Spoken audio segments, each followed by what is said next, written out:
নির্বাচনী প্রচারের সময় বলেছিলেন তিনি ক্ষমতায় গেলে চীনা পণ্যের ওপর 60% শুল্ক আরোপ করবেন।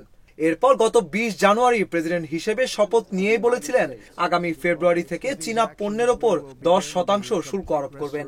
এখন আবার সেই বক্তব্য থেকেও সরে এসেছেন মার্কিন প্রেসিডেন্ট ডোনাল্ড ট্রাম্প।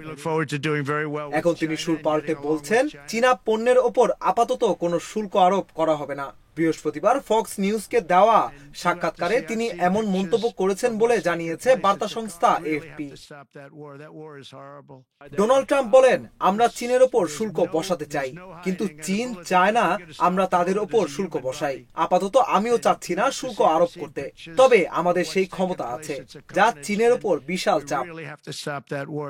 এদিকে চীন বলেছে তারা সংলাপ ও পরামর্শের মাধ্যমে যুক্তরাষ্ট্রের সঙ্গে শুল্ক আরোপ বিষয়ক মতপার্থক্যের অবসান ঘটাতে চায়। চীনের পররাষ্ট্র মন্ত্রণালয়ের মুখপাত্র মাও নিং শুক্রবার বলেন, চীন ও যুক্তরাষ্ট্রের মধ্যকার অর্থনৈতিক ও বাণিজ্যিক সহযোগিতা দুই দেশের জন্যই উপকারী।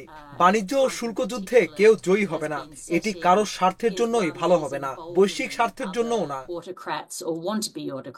যুক্তরাষ্ট্রের দ্বিতীয় বৃহত্তম ব্যবসায়িক অংশীদার চীন। যুক্তরাষ্ট্রের বাজার চীনের পণ্যের ওপর ব্যাপকভাবে নির্ভরশীল। তারপরও চীনা পণ্যের ওপর অতিরিক্ত শুল্ক আরোপের ব্যাপারে ট্রাম্প বলেছিলেন, চীন থেকে আসা ভয়াবহ মাদক ফেন্টানিলের কারণেই দেশটির বিরুদ্ধে এই শাস্তিমূলক ব্যবস্থা গ্রহণের সিদ্ধান্ত নিয়েছেন তিনি। এর আগে ট্রাম্প বলেছিলেন, চীন থেকে অতিমাত্রায় ফেন্টানিল আসছে এবং যুক্তরাষ্ট্র রীতিমতো সয়লাব হয়ে গেছে এই মাদকে। আমি আশা করব শুল্ক বৃদ্ধির পর বেইজিং এই মাদক চোরাচালান চক্রের বিরুদ্ধে কঠোর হবে।